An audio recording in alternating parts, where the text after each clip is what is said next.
from Pitt. He's got a real twitch to him. He's coming along well. Anthony Jones, I think, brings a level of physicality to that group that kind of sets the tone. And then at the backer level, Dexter Foster, really stout inside, really good on contact. Those three guys, I think, have been good for the program. And then I think what it's done is kind of raise the expectation of what the play looks like at those positions. A guy that is kind of flashing to me a little bit right now is Sua. Our DT is coming off an injury a little bit, had a hamstring injury, but you're starting to see him flash in some inside periods.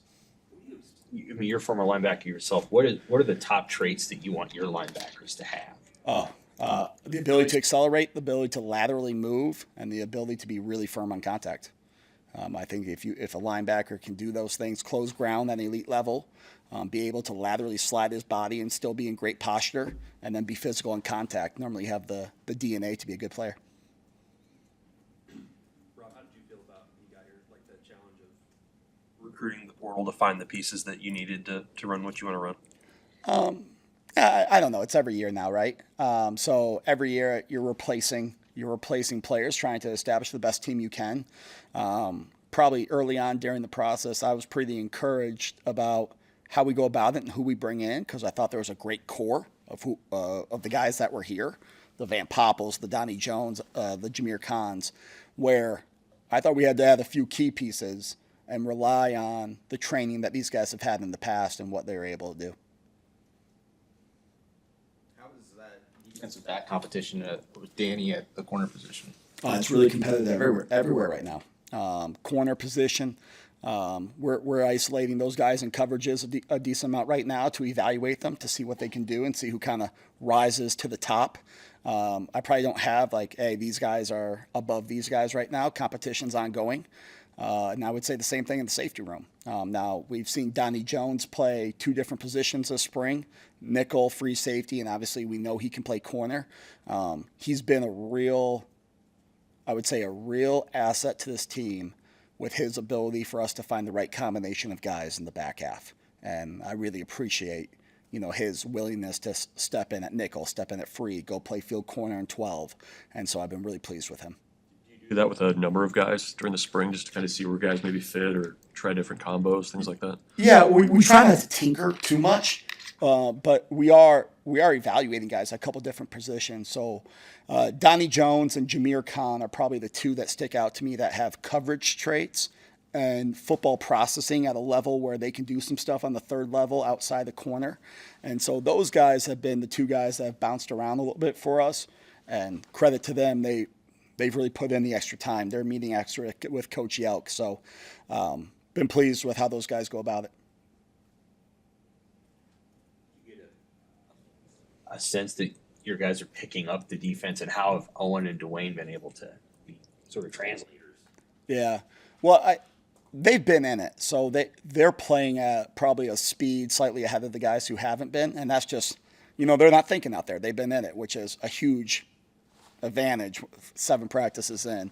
I really anticipate to see that gap close here in the second half of spring as the guys come out of the level 100 stuff to the level 200 part of the D.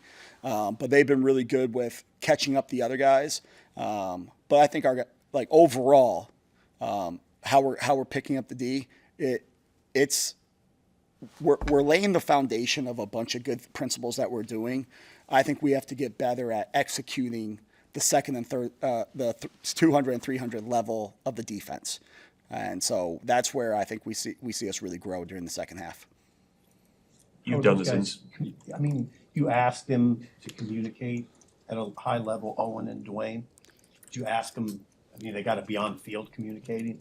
Yeah, for sure. Now they can all. We're not asking them to basically make sure everybody's on the same page. We're asking them to do their job within the defense. And that's been probably the area where we need to see grow in the second half is on-field communication from the defense as a full. That's where I think we can take a real step. You've done this install of multiple stops. Is there a kind of a process that you see or over the course of a spring or something like that as you're installing your defense and how guys kind of pick it up? Yeah, I do. I think the first half of practice, just how I go about it, the first half of spring, you want to lay down your core concepts and your foundation. The second half, or the second third of spring, you want to get into the level 200, 300 of the in-depth, the higher level stuff now that they have the foundation. And then the third level, you get to start personnelling some things. You get into your cheetah package or your third down or your heavy sets. And so for us, we're entering really that second third, that middle third of spring ball, where we're asking the guys to take base level understanding and now apply the high-speed decision-making that we need to see. Just our four best rushers, our five best DBs in coverage. So our cheetah package is what we call when we're hunting the quarterback a little bit. And so there's an ongoing battle. Everybody wants to be on cheetah, man. No one wants to be left out of cheetah. So we evaluate all those one-on-ones, who can corral AC, the quarterback, and we'll see who it is. So who are the 4 cheetahs right now? I probably shouldn't say, but there are some guys that stand out to me. Jasir and Jones. I think Nawari can really rush. Inside, I think Sua has some twitch, but we haven't laid out that depth chart yet. Have you seen good things with the pass rush stuff? Yeah. The biggest thing watching the tape from last year is, all great pass rushers have an elite get off and they close space to the quarterback.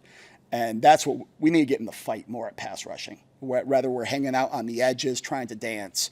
We need to carve that pass rush arc and compress the quarterback. And that's when you're playing a mobile guy like AC, is that you really want to make him throw from inside the pocket. And that's been a big challenge for our guys. Keep him there. Rob, you had Trey White and some pretty talented guys last year. Like, how successful was your cheetah package last year? Really successful. The ability to rush him 4 down and the ability to disguise coverage, then play a bunch of different coverage variations was a huge part of our third down package. And, you remember Trey White. Trey White had, I think, like 15 tackles going to his junior year before he exploded. So pass rushers can really develop when they have some traits you can really lean into. All right, guys. Appreciate you.